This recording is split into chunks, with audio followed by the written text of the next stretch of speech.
ओम नमः शिवाय। तंत्र के रचयिता भगवान शिव को मेरा नमस्कार है। बात बहुत पुरानी है, जब लगभग 7-8 साल पहले किसी ने इस मंत्र का प्रयोग किया था और इसके बाद से उसके जीवन में परिवर्तन आना शुरू हो गया। बहुत ही पावरफुल मैं कहूंगा इस प्रयोग को, जो कि सावन में किया जाता है और एक बार कर देने से ये आपके साथी को जन्म जन्मांतर के लिए आपके अनुकूल कर देता है। मैंने तो यहां तक देखा है कि इसके बाद किसी और प्रयोग के करने की आवश्यकता नहीं पड़ती। यदि एक बार ये रसायन लगा दी जाए तो सामने वाला जन्म जन्मांतर के लिए आपका गुलाम बन के रह जाता है। और इसको करना बड़ा ही सरल है, इसे कोई भी कर सकता है। बात ऐसी होती है कि कई बार क्या है कि आपके अपने रिश्तेदार ही जो हैं वो ही आपसे जलने लग जाते हैं और ऐसे में दो प्रेमी, दो साथियों के बीच में कूट डाल देते हैं। कुछ ऐसा करा देते हैं जिससे कि दोनों के बीच में निरंतर कलह कलेश बना रहता है। और ये एक आदमी की बात मैं नहीं कर रहा हूं, मैंने ऐसे लाखों केस देखे हैं, उसके बाद मैं आपको बता रहा हूं। तो ये आम है, ऐसी क्वेरीज मेरे पास आती रहती हैं कि गुरुजी किसी ने हम पर ये टोना करा दिया, किसी ने ये करा दिया, तो कुछ भी करके इसको काट गए। और अगर एक्सट्रीम वाले केस में आपको बताऊं तो आप समझेंगे कि सामने वाला जो पागल है, उसके पास वो अपनी सेंसेस में नहीं है या फिर कुछ नशा पत्ता कर रखा है, कुछ फूक रखा है उसने। ऐसे ऐसे केस आते हैं।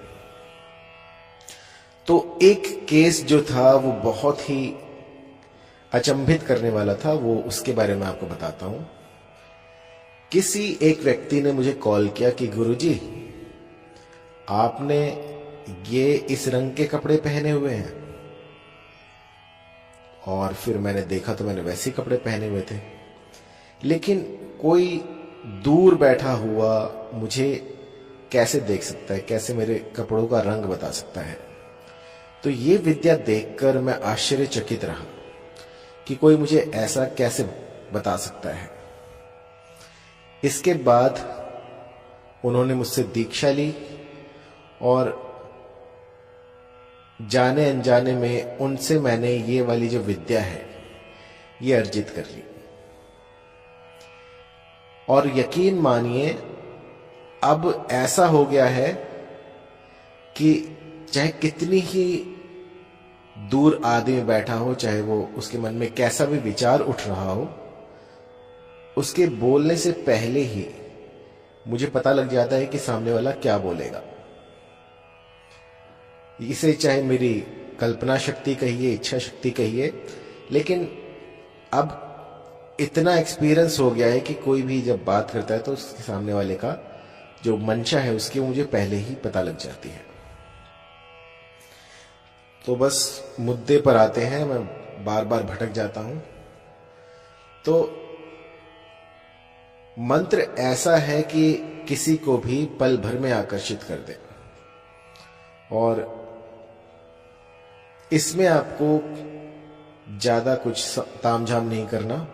बस आपको अभी सावन चले हुए हैं तो सावन में कुछ रसायन बनानी है और इस रसायन का तिलक लगाकर अपने साध्य व्यक्ति के सामने चले जाइए। रसायन में आपको चाहिए होगा मदार। मदार के 2 प्रकार होते हैं, जिसे हम आक कहते हैं, जिसके पत्तों में से अगर आप उसे तोड़े तो दूध निकलता है सफेद रंग का।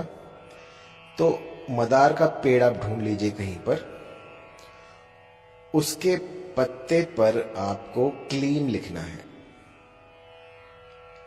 क्लीम लिखकर जो भी आपकी कामना हो वो उस पत्ते पर आप कह दीजिए और इसके बाद अम्रबेल से उसको लपेट दीजिए। जब ये क्रिया आप कर रहे हो तो आपके मन मस्तिष्क में क्लीम का जाप चल रहा हो। सिर्फ क्लीम का जाप ही है जो आपको किसी को आकर्षित करने में सहायता कर सकता है। सफेद मदार का पौधा आपने ढूंढना है, पेड़ ढूंढना है और उसके एक पत्ते पर क्लीम लिख देना है। क्लीम लिखकर उस पत्ते को फोल्ड करना है और बाहर बाहर से अम्रबेल से आपको उसको बंद कर देना है। ऐसा करके आपको उस पत्ते को बहते हुए पानी में, नदी में बहाना है। कई बार मैंने ऐसा भी देखा है कि लोग किसी नाले में बहा देते हैं, फिर उनका काम नहीं होता। तो मैं बहता हुआ पानी इसलिए कह रहा हूं कि आप जहां भी जाएं तो वो पानी जो है चलता होना चाहिए। रुके हुए पानी में कर दोगे तो ये प्रयोग काम नहीं करेगा। इस प्रयोग को कीजिएगा तो सामने वाला जो है वो आपसे वशीभूत हो जाएगा। बहुत ही सरल प्रयोग है, लेकिन कई मेरे साधक ऐसे भी होते हैं जिनके पास नदी नाले नहीं होते, तो उनके लिए मैं बताता हूं। गोरोचन और अम्रबेल, इन दोनों को सम मात्रा में पीस लें और इसके बाद इसका तिलक लगाकर किसी भी साध्य व्यक्ति के पास जाएं तो वो वशीभूत हो जाता है। अब ऐसे वशीभूत होने लग गए तो सब किसी को भी वशीभूत कर ले। तो इसकी जो है एक टेक्निक है। इस तिलक को लगाकर आपको साध्य के सामने 7 बार जाना होता है। 7 बार जाइए और 8वें दिन ये तिलक मत लगाइएगा। तो जो आपने पेस्ट बनाया था गोरोचन का और इसका अम्रबेल का, ये इतना बनाए कि 7 दिन आप आराम से लगा सके। और इसके बाद जो है अपने साध्य के पास जाएं और चाहे एक बार ही देखें, लेकिन आपको अपना मुखमंडल उनको दिखाना है। ऐसा आप 7 दिन कीजिए। 8वें दिन आप भूल जाइए कि कोई क्रिया आपने की है। और मेरा यकीन मानिए, 1 हफ्ते के भीतर भीतर वो जो भी साध्य व्यक्ति होगा, चाहे स्त्री हो या पुरुष, वो बस आप ही के प्यार में डोलती फिरेगी। चाहे कितनी बड़ी रूपवती हो, चाहे कितनी बड़ी उसका पत्थर दिल क्यों ना हो, वो भी आपके प्यार में बावरी हो जाएगी। और ये प्रयोग रसायनों में आता है, ये 100% काम करता है। एक बार करके देखिए तो आपके काम बनेंगे ही बनेंगे। ऐसा नहीं है कि मैंने यहाँ पे कह दिया और वो चीज काम ना करे। ये जो रसायन होती है ये कभी विफल नहीं होती। मंत्र में कहीं त्रुटि हो सकती है, लेकिन रसायन में त्रुटि नहीं होती। यदि जिस भली प्रकार से मैं आपको बता रहा हूं उसी प्रकार से आप इसका प्रयोग कर देते हैं तो सामने वाला जो है वो आपसे वशीभूत हो जाएगा। प्राचीन काल में इस तिलक को ऋषियों के लिए प्रयोग में लाया जाता था। जब कोई रूपवती चाहती थी कोई ऋषि उनसे प्रेम विवाह करे या फिर उनसे संबंध बनाए, उस समय पर जो ऋषि होते थे वो इतने हठी होते थे कि काम वासना से दूर दूर तक उनका कोई वास्ता नहीं होता था। ऐसे में उनको भ्रमित करके इस तरह से उनको अपनी ओर आकर्षित किया जाता था। तो सोचिए, जो चीजें ऋषियों को अपनी ओर आकर्षित कर लें, उनको अपने प्रेम जाल में बांध लें, वो चीजें आम इंसान के लिए कितनी पावरफुल होंगी। ये इतनी तीव्र होती है कि एक बार ये रसायन आपने कर दी किसी पे, तो जन्म जन्मांतर के लिए वो बस आप ही की माला जपता रहेगा। मैंने ऐसा भी देखा है कि कई कुबुद्धि जो होते हैं वो मेरी इन विद्याओं का दुरुपयोग करते हैं।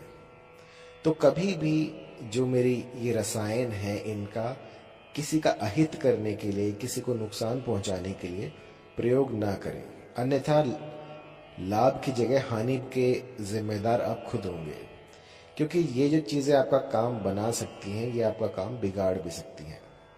और मैंने ऐसे बहुत से केस देखे हैं जिनमें कि विपरीत इसके असर भी दिखे हैं। जब आप किसी का अहित करने जाते हैं तो आपका काल जो है वो ये मंत्र बन जाते हैं, वो ये रसायन बन जाते हैं।